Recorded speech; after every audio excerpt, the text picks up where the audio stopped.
Someone should have noticed earlier. £215 million doesn't vanish without traces. Invoices, purchase orders, delivery receipts, something. But at Ferranti International's headquarters in Gatehead, the documents existed, perfectly typed, properly signed, entirely fabricated. The fraud emerged almost by accident when a Ferranti engineer in Philadelphia noticed invoices bearing names of companies that didn't manufacture those components. He mentioned it to a colleague. The colleague told a manager. 3 weeks later, forensic accountants sat in Gatehead, cross-referencing 5 years of procurement records against actual deliveries. The numbers diverged immediately. Where Ferranti International Signal claimed £47 million in specialist electronics purchases, actual expenditure was closer to £4 million. The difference had been siphoned through shell companies, registered to post office boxes in Pennsylvania and Delaware. James Guerin, the 56-year-old chairman of International Signal, had been billing Ferranti for phantom components. When confronted, he disappeared. An FBI manhunt located him 3 days later in a Los Angeles hotel room, suffering from what his lawyer claimed was a stress-induced heart attack. Sebastian Ziani de Ferranti was 21 years old when he designed the Deptford Power Station in 1887. The alternating current system he engineered could transmit electricity across greater distances than any previous installation, a revolutionary achievement that positioned him as one of Victorian Britain's foremost electrical engineers. But Ferranti's ambitions extended beyond power generation. In 1896, he established Ferranti Limited at Hollinwood, 7 miles northeast of Manchester city centre, in a purpose-built factory that would become synonymous with precision electrical engineering. The Hollinwood Works initially produced electrical meters, transformers, and switchgear. By 1912, the factory employed 1,200 workers and had expanded to manufacture specialist instruments for the Admiralty. Ferranti's business philosophy emphasized vertical integration and absolute precision. Where competitors purchased components from suppliers, Ferranti manufactured its own resistors, capacitors, and insulation materials to tolerances measured in thousandths of an inch. The company maintained its own foundry, its own machine shops, and its own training school, where apprentices studied mathematics, metallurgy, and draftsmanship for 4 years before touching production equipment. This obsession with control and quality established Ferranti as the Ministry of Defense's preferred supplier for complex electrical systems. During the Second World War, the Hollinwood Works produced gun-laying radar, airborne navigation equipment, and the gyroscopic mechanisms for bomb sights. At peak production in 1943, Ferranti employed 6,400 workers across 3 factories, operating 24-hour shifts to meet wartime demand. Sebastian de Ferranti died in 1930, but the company remained family-controlled through his son Vincent and grandson Sebastian Basil. This continuity of ownership fostered a corporate culture unusually resistant to short-term financial pressures. Ferranti invested heavily in research, allocating 12% of annual revenue to its laboratories at Wythenshawe, double the industry average. Those laboratories attracted exceptional talent. In 1948, Ferranti hired a team of mathematicians and engineers from Manchester University to develop what would become the Ferranti Mark I, the world's first commercially available general-purpose computer. The Ferranti Mark I wasn't designed to be beautiful. Installed at Manchester University in February 1951, it occupied an entire room. Racks of thermionic valves, mercury delay line memory tubes, and electromechanical switches arranged in geometric precision, but with no concession to aesthetics. The machine could perform 1,200 multiplications per second, a calculation speed that seemed almost magical to mathematicians accustomed to manual computation. The Toronto Star called it an electronic brain. Academic institutions and government research facilities immediately recognized its potential. Ferranti sold 9 Mark I computers between 1951 and 1957 at prices ranging from £87,500 to £110,000 per installation. But Britain's computer industry faced structural disadvantages. American competitors, IBM, Remington Rand, Burroughs, benefited from a domestic market 8 times larger than Britain's, allowing them to amortize development costs across broader sales volumes. The U.S. Department of Defense funded computer research through contracts worth hundreds of millions of dollars, subsidizing commercial development. Britain's Ministry of Supply provided research grants, But total government spending on computer technology remained a fraction of American investment. Ferranti recognized the disparity.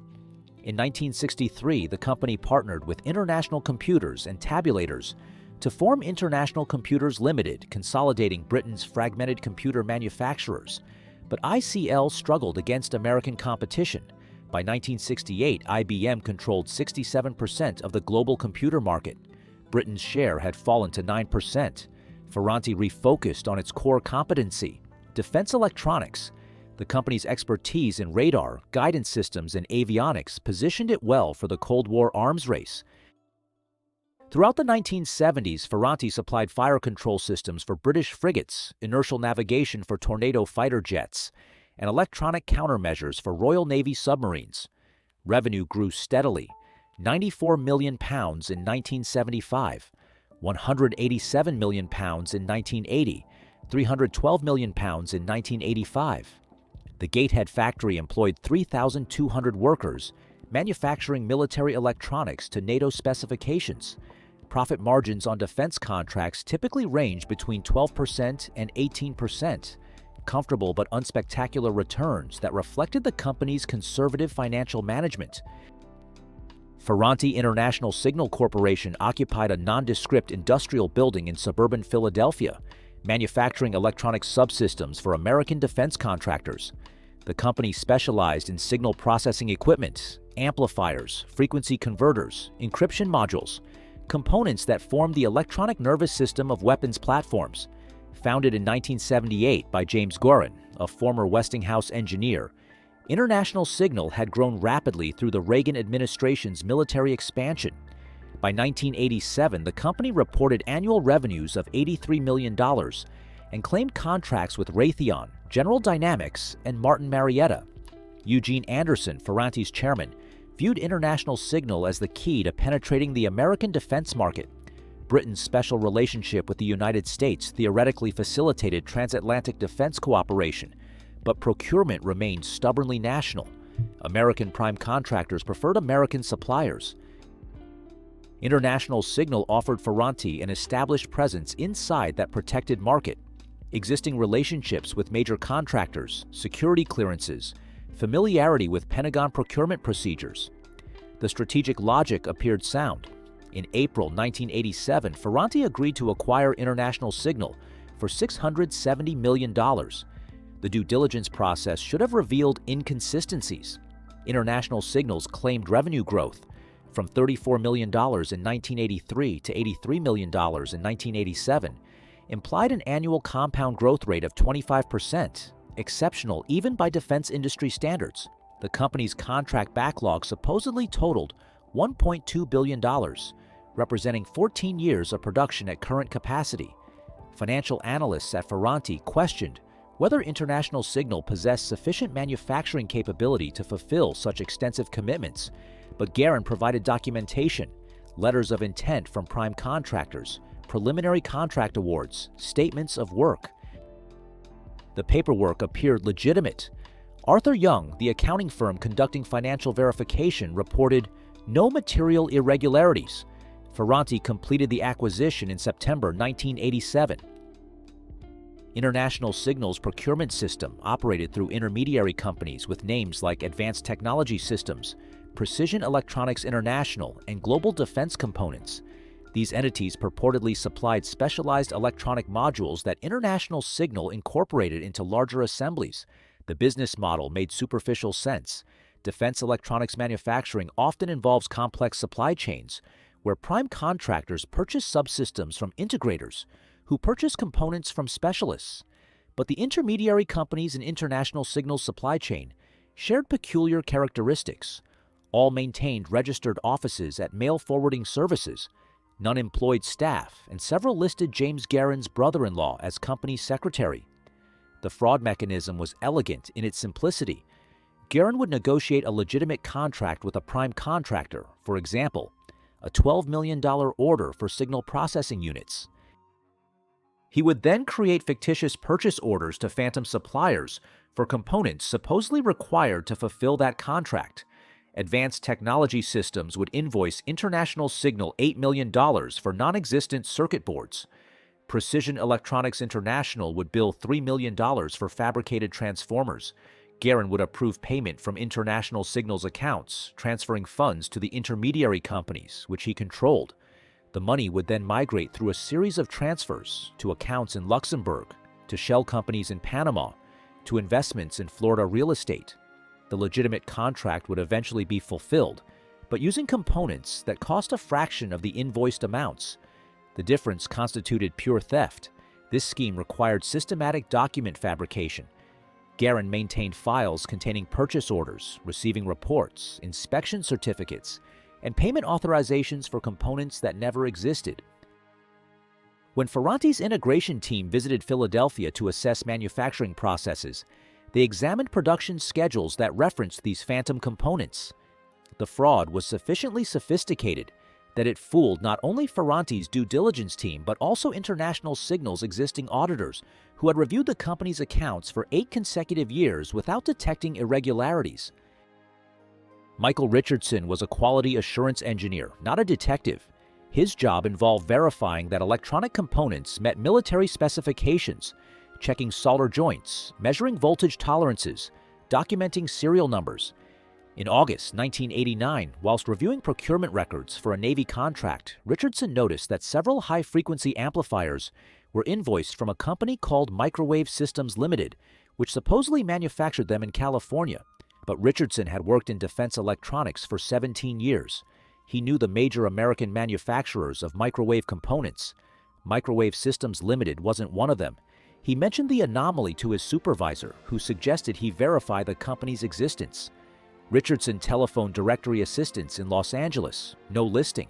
He checked defense industry registries, no entry. He contacted the California Secretary of State's office. Microwave Systems Limited wasn't one of them. He mentioned the anomaly to his supervisor, who suggested he verify the company's existence. Richardson telephoned directory assistants in Los Angeles, no listing. He checked defense industry registries, no entry. He contacted the California Secretary of State's office.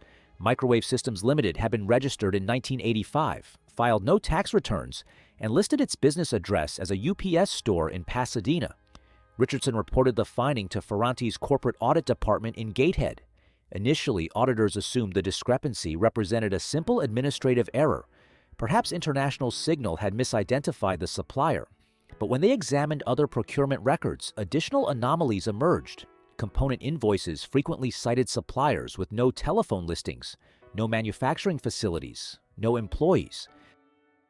Cross-referencing revealed that many phantom suppliers shared corporate addresses or listed identical individuals as officers. By September 1989, Ferranti's audit team had identified £43 million in suspect transactions. They contacted the FBI. Federal investigators executed a search warrant at International Signal's Philadelphia headquarters on November 14, 1989. They seized 127 boxes of documents, contracts, invoices, correspondence, financial records. Forensic accountants began reconstructing cash flows. The investigation revealed that between 1984 and 1989, Garin had diverted approximately $215 million through fraudulent procurement invoicing.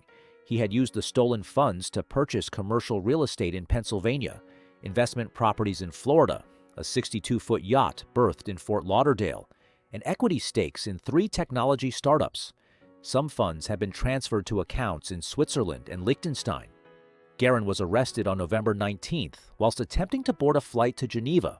He suffered a heart attack during FBI questioning and was hospitalized under guard.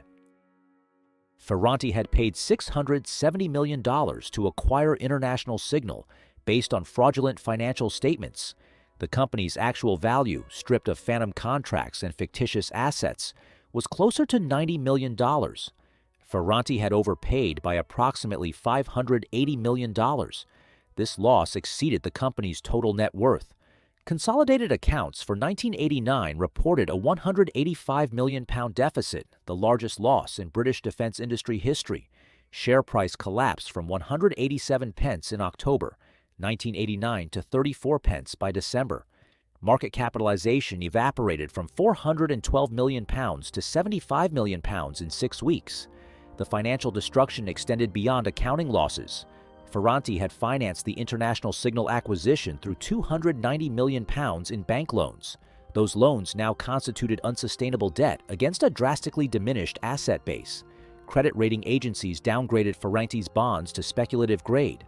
Insurance underwriters refused to renew coverage for directors' liability. Major defense contractors suspended negotiations for new contracts pending resolution of the scandal.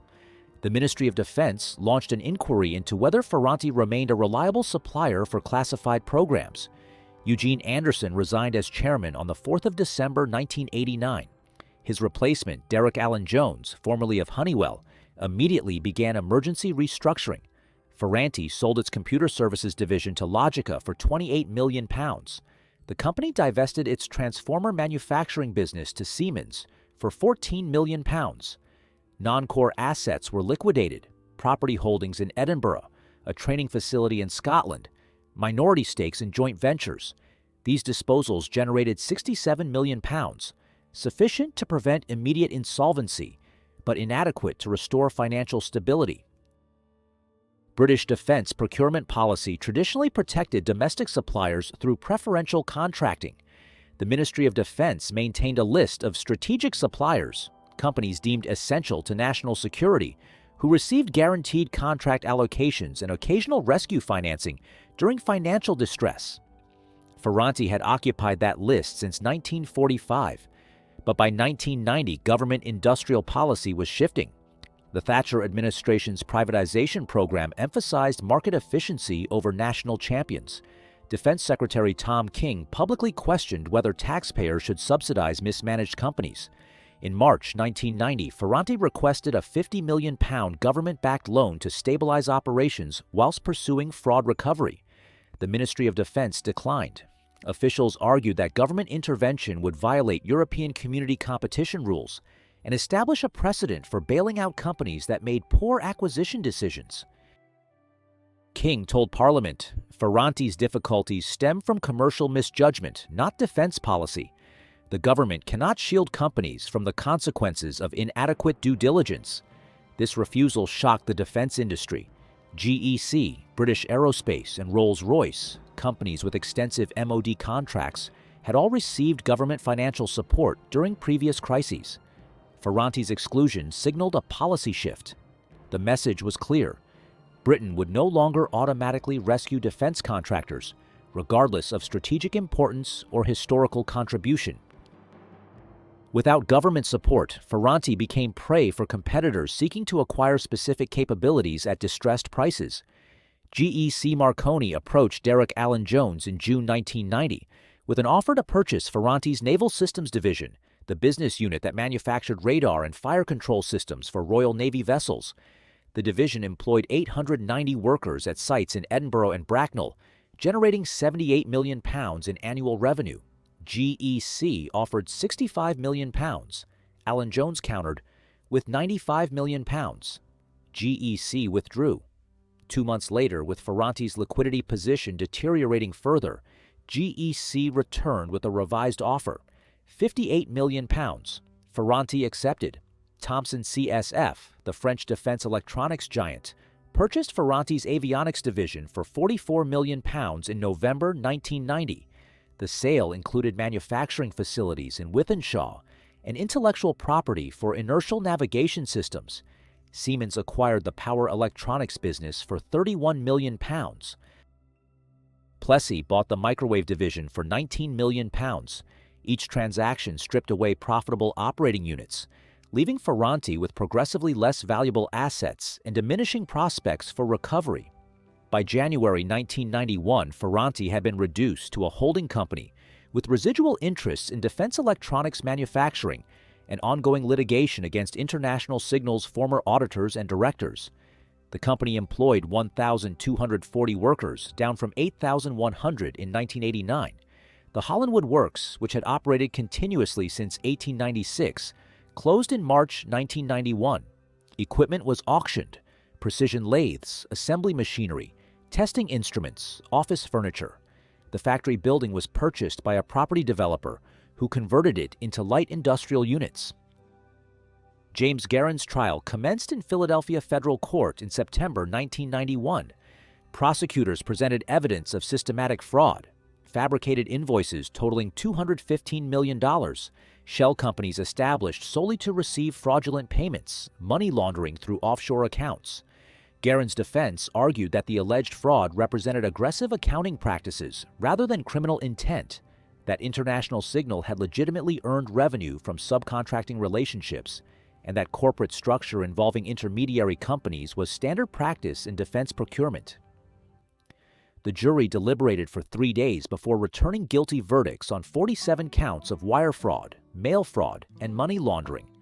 U.S. District Judge Louis Bechtla sentenced Guerin to 15 years in federal prison and ordered restitution of $110 million, but criminal convictions provided little financial recovery for Ferranti. Most assets Guerin had purchased with stolen funds had been mortgaged or sold. The yacht was seized and auctioned for $340,000. Florida properties generated $2.7 million. Swiss bank accounts, frozen by court order, contained $8.1 million. Total recoveries reached approximately $18 million, less than 9% of Ferranti's losses. Ferranti pursued civil litigation against Arthur Young, the accounting firm that had conducted due diligence for the International Signal acquisition. Ferranti's legal team argued that competent auditors should have detected the fraud's obvious red flags: phantom suppliers, circular cash flows, implausible contract backlogs. Arthur Young countered that Guerin's document fabrication was sufficiently sophisticated to fool reasonable professionals exercising ordinary care. The case settled in 1993 for an undisclosed sum reportedly between £15 million and £22 million, a fraction of Ferranti's losses but sufficient to fund final liquidation expenses. The Ferranti works at Hollinwood covered 47 acres at its greatest extent. The main assembly building stretched 780 feet along Wrigley Head, a Victorian industrial structure of red brick with cast iron window frames, and a sawtooth roof designed to maximize natural light. The engineering offices occupied a separate 4-story block where draftsmen once worked at tilted desks, producing technical drawings with rotring pens and French curves. The apprentice school, the canteen building, the tool room, the metal stores. Each structure represented specific functions in the integrated manufacturing process that Sebastian de Ferranti had designed. The factory is gone. Demolition began in 1992 and concluded in 1994. The site was cleared to bare earth, then redeveloped as Hollinwood Business Park, distribution warehouses, trade counters, a self-storage facility. Wicks, Screw Fix, and Tool Station occupy units where precision instruments were once manufactured to tolerances measured in microns. The only remaining indication of the site's industrial history is a blue plaque installed by Oldham Council in 2003, mounted on a brick pillar near the entrance to the business park.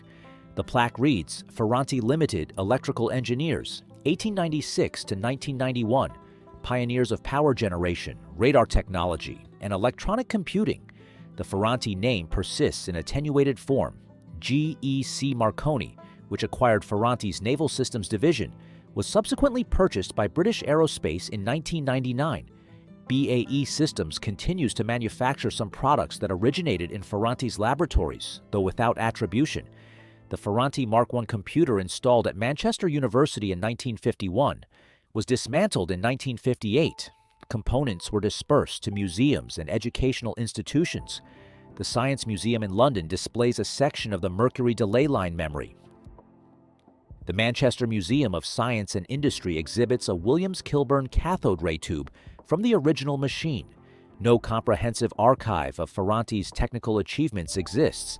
Company records were scattered during asset liquidation. Some donated to Manchester Library, some retained by successor companies, many destroyed. The engineering drawings for products manufactured between 1896 and 1991, electrical meters, radar systems, inertial navigation units, signal processors, represent a century of technological development. Most are lost. Researchers seeking to document British electronics history rely on fragmentary sources: patents filed with the UK Intellectual Property Office, technical papers published in industry journals, oral histories collected from retired engineers. The institutional memory has been erased. Ferranti's destruction raises an uncomfortable question about industrial due diligence and corporate governance. The company employed experienced executives, retained reputable auditors, and followed standard acquisition protocols. Yet the fraud remained undetected until accidental discovery by a quality assurance engineer examining supplier invoices. This suggests that conventional due diligence processes, financial statement analysis, management interviews, site inspections, are inadequate protection against sophisticated fraud. Arthur Young reviewed International Signal's accounts for 8 years without identifying irregularities. Ferranti's integration team visited Philadelphia facilities and found no obvious anomalies. The fraud was concealed not through exotic financial instruments or complex derivatives, but through fabricated documents, false invoices, fictitious suppliers, forged signatures. The scandal's broader lesson concerns the vulnerability of technically excellent companies to financial predation. Ferranti possessed genuine engineering capabilities. It manufactured complex defense electronics to exacting specifications. It developed innovative products. It maintained quality standards exceeding industry norms. But those technical competencies provided no defense against a counterparty willing to systematically falsify financial records. The company's conservative corporate culture, which emphasized engineering rigor and long-term development, proved maladapted to detecting deliberate fraud. Ferranti's executives trusted documentation because documentation had historically been trustworthy. That trust was weaponized against them. James Guerin served 11 years in federal prison before release in 2002. He died in 2009 at age 76. Obituaries noted his conviction but provided few biographical details. No mention of early career, no explanation of how a Westinghouse engineer established a successful defense contracting business, no insight into whether the fraud was premeditated or opportunistic. The man who destroyed Britain's pioneering computer manufacturer remains largely opaque, a figure known primarily through legal documents and financial records. Ferranti International plc formally dissolved in 1994. The company's final accounts reported total losses of £287 million attributable to the International Signal acquisition. Shareholders received no liquidation distribution. Unsecured creditors recovered approximately 11 pence per pound owed. The £215 million that James Guerin stole represented more than money. It represented research investment, employment security, technological heritage, a century of engineering achievement liquidated to satisfy fraudulent invoices. The numbers don't balance. They never will.